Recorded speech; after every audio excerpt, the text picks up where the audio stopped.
लगता है पत्नी आने के बाद ही शुरू होते हैं। अगर ऐसा होता तो अब बाबा जी लोग बच जाते प्रारब्ध से। अगर प्रारब्ध पत्नी आने से होता तो हम लोगों की तो पत्नी आई नहीं, हम लोग बच। आप किसी से भी पूछे तो लगेगा इसके पहले का जीवन बिल्कुल ठीक था, उसके बाद जैसे ही हुआ सारे प्रारब्ध शुरू हो गए। बाबा जी से पूछो तो लगता है गृहस्थी का जीवन बहुत सही है। कम से कम रसोई में बैठ के गरम गरम रोटी तो मिलती है यार तुम्हें।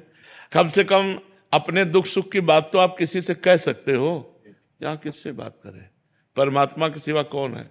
अंदर से जो परमात्मा से रस मिले तब तो बात सही। अगर परमात्मा से रस नहीं मिला तो बड़ा शुष्क और कठोर जीवन होता है। माता पिता भाई बंधु परिवार रिश्ते नाते सबको काट करके और भगवान के मार्ग में चल रहे हैं और भगवदानंद मिला नहीं, काम क्रोध जला रहे हैं, ना काम भोग सकते हो और ना कोई मोह, ना कोई अपना, ना कोई। बड़ा कठिन मार्ग है। निकल गए तो निकल गए, फिसल गए तो फिसल गए। तो यह नहीं, अगर पत्नी दुख का कारण होती तो जितने बाबा जी है सब परम सुखी हो जाते। ऐसी प्रारब्ध क्यों इनको लगता? नहीं लगता? हाँ, ऐसा नहीं है। और कभी कभी आप जैसे अनुभव कर रहे हैं तो उसके प्रतिकूल भी अनुभव है कि किसी किसी के जीवन में पत्नी का आना उसके जीवन का मंगल विधान बन जाता है, उसके जीवन को संवार देते। नहीं संवार देते। अपना प्रारब्ध है, पत्नी का थोड़ी है अपना प्रारब्ध। आप अच्छे कर्म करो जिससे कर्म अच्छे करो। गांव में एक कहावत थी, बिना पुरबुले के कर्मन के मिले न सहोदर नार। मतलब जो सुंदर सुख प्रदान करने वाली, जैसे अपने भाई बहन है जितना प्यार है, इससे कई गुना बढ़कर के प्यार देने वाली जो पत्नी है, वो बिना पुरबुले के कर्मन के, पूर्व के कर्मों के बिना नहीं प्राप्त होते। अगर पूर्व का बहुत अच्छा कर्म है तो हमको जैसे सहोदर अपने भाई बहनों से सुख मिलता है, ऐसे वो विश्वास पूर्वक। अब आज तो विश्वास बड़ा डगमगा रहा है, नहीं डगमगा रहा है। तो प्रारब्ध भोग अपना और स्वभाव उसका। महाराज जी, क्या दोनों तरफों से है, एक तरफा नहीं है? कुछ बहुत सारे प्रश्न ऐसे पढ़ते हैं आपके आगे तो प्रस्तुत उतने ही हो पाते हैं समय के अभाव से। पत्नियां ही बहुत दुखी हैं, फिर कभी पति बहुत दुखी हैं। तो महाराज जी, दोनों तरफ से कर्मों का प्रारब्ध है, मतलब उसमें कोई ऐसा नहीं कि किसी एक तरफ से ही है। काफी सारी ऐसी हैं, पत्नी सही मार्ग पे चलना चाह रही है, पति शराब पी के घर आ रहा है, क्या कैसे चलेगा वो? तो वैसे ही पत्नियां तो ये बात पत्नी भी कह सकती कि अगर जिंदगी में दुख का कारण है तो पति है। मोहित जी। श्री हरिवंश महाराज जी, पूर्व प्रारब्ध को खुशी खुशी सहन करना या उनके लिए दुखी होना चाहिए? ऐसा बुरा प्रारब्ध आता है कि एक बात ही सुहाई देती, क्या प्राण त्याग दूं इस समस्या से बचने के लिए?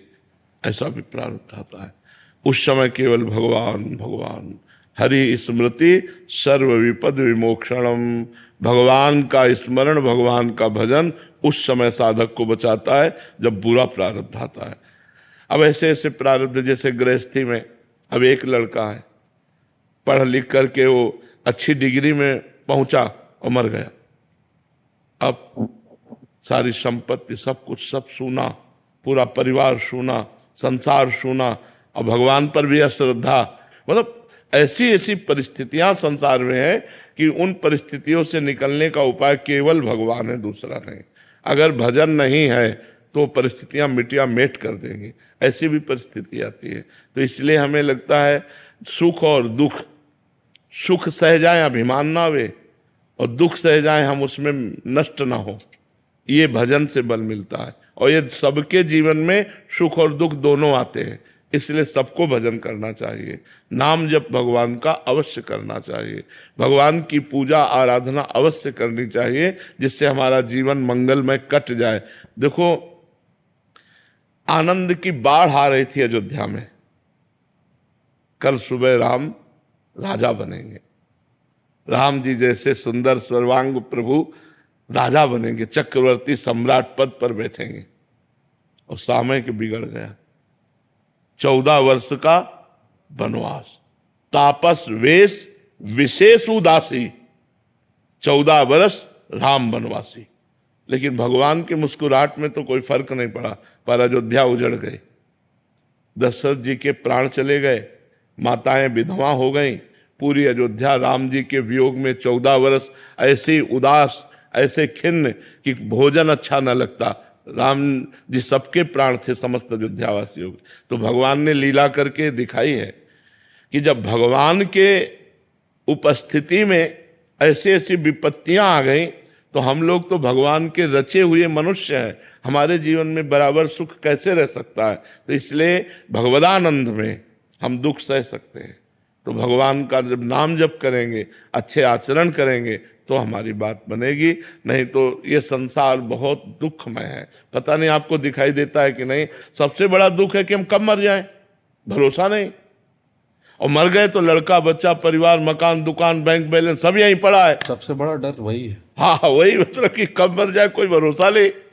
तो इसलिए हर समय राधा राधा राधा नाम जप करें तो हमारा, अगर हम अभी मर जाते हैं तो हम भगवत प्राप्ति हो जाएगी, हमारा जन्म मरण से मोक्ष हो जाएगा, हमारे पापों का नाश हो जाएगा। तो खूब नाम जप करो, अच्छे आचरण करो।